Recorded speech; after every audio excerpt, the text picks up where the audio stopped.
Hello and welcome to the Kundalini podcast. That was Zen. This is Tao. I'm Vivek Kovekar. This is episode 73. And today I'd like to talk about the Tao. What is the Tao? Well, when you make a channel called That was Zen, This is Tao and keep the same name moving to another channel, then obviously the question needs to be asked, what is the Tao? In the sense that between those two events of making that last video there, number 69, and making number 70 on this channel, what has changed? And has it kept up with the Tao? Yes, it has. As I have explained before, the Tao is about a few things. Okay, yes, obviously there's the yin-yang symbol. That's quite obvious.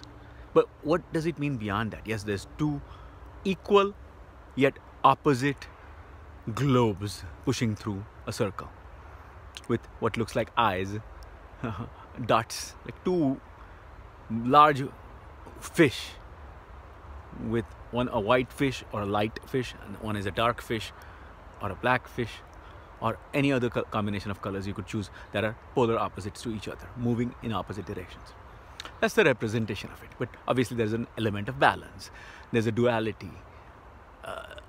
What is that in a real practical sense? Here's the deal.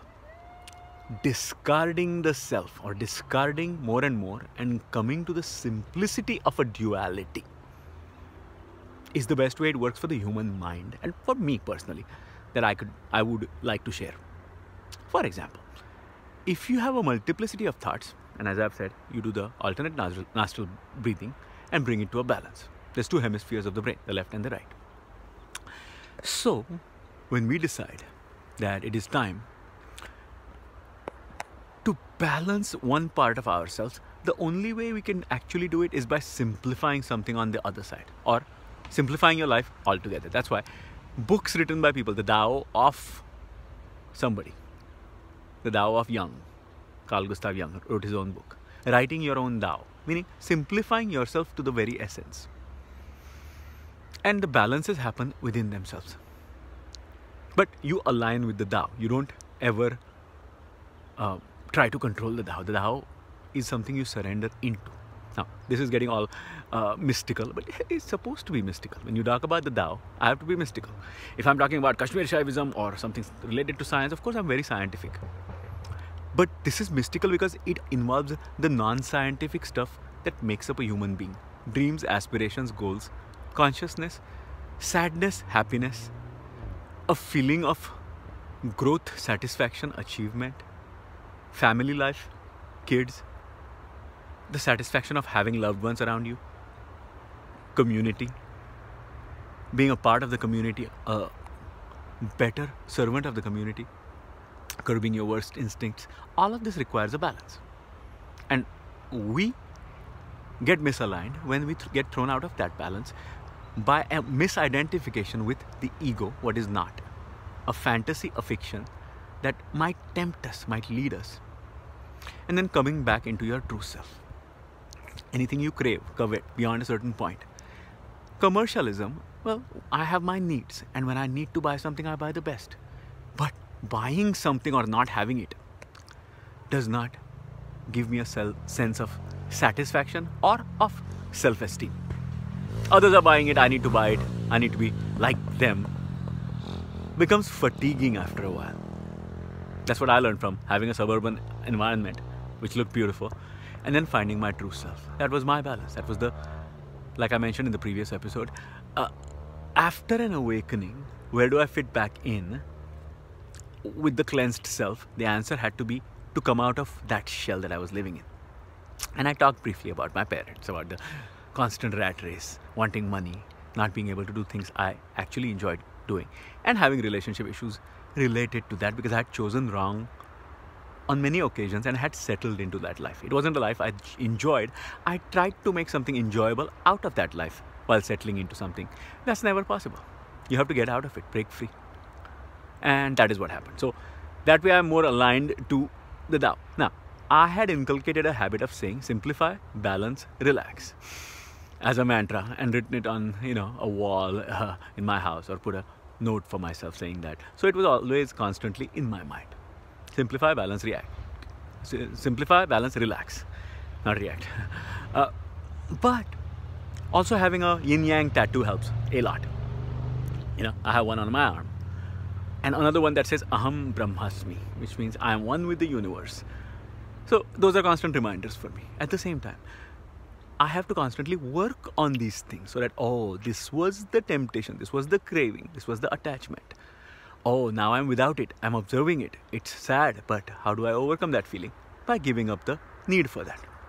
By lessening your desire.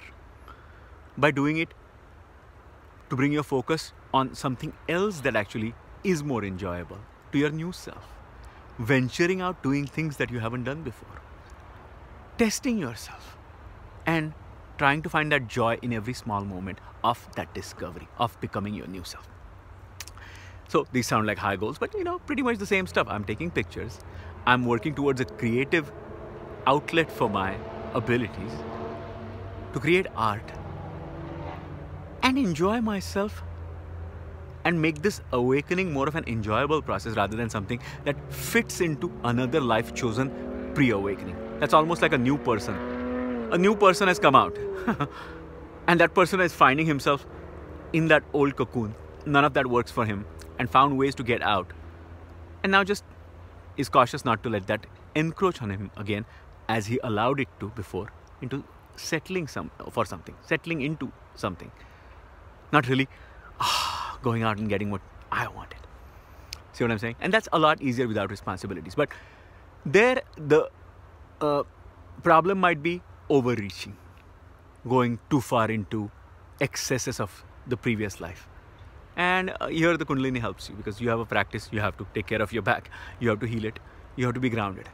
Naturally, you don't choose activities that lead bad things towards you, and you find out how many of those negative things you had that were of your own making, or being influenced by other people, or trying to fit into the crowd at the prompting of someone, and being in a relationship where that was kind of coveted because of the associations and relations in that relationship. Nobody's fault. Different people, different goals, different ways towards where they are headed, different journeys towards their own personal satisfaction or self-realization, self-actualization of a potential. For me, it changed drastically post-awakening. For her, it was not that big of a change, but as a result of this, the Tao became that much more important. Now, the fluctuation into an emotional state is less towards a certain direction or behind in a certain direction based on circumstances and situations. You gently make that wave happen. It doesn't go in janky vibrations. And why I say it's vibrations is because to every action that you create through emotion, through excesses, through an overindulgence with alcohol, say, or partying, then the rebound of it is a lack of that, depression or consequences of that, and lack of productivity towards your own goals. With a grounded approach, you're less likely to go into that stuff, and the past is gone firmly. My stage of being a young adult partying in college, to being a parent, living a suburban life, having a job, to having an awakening, adjusting to that reality, coming out to another place and being my true self as it is being guided by this awakening and being blessed by it, is a wonderful journey. And the Tao helps by discarding the old, using mindfulness, using meditation, using techniques to focus and discipline yourself. Having those habits from the past come in handy, like working out and having a routine and just sticking to that discipline and having different methods to get back into that. But constantly now with no ego, more of a surrender, and many other things done. When I say Vasana Purti, things satisfied, done, moved on, taken away from the psyche so that I can enjoy other things. There is a sequence of events. In the Indian system, it says Vanaprasthashram, literally means going into the woods. But in today's environment, that is more like retirement. You're going into the woods, kind of like putting out to pasture. You go to a state of hibernation, so to speak.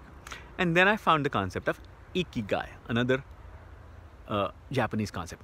Ikigai, as I learned on a TED talk. He used a hilarious joke. He said, a guy wearing a green neon spandex and a boa is an ikigai. Iki, get it? But ikigai is how it's really pronounced in Japanese. So ikigai is the confluence of events where what you do, who you are, what your goals are, and how you express yourself, how you derive a living, is all in alignment. And I believe that's an expression of the Tao. Ikigai, lived out in a real life situation, is an expression of the Tao. You could use the Tao, the concept of balance, discarding, simplifying, being mindful, looking at your attachments, letting them go, finding healthier patterns to replace your old patterns, and being patient with yourself, kind to yourself, not doing it in an old rat race way.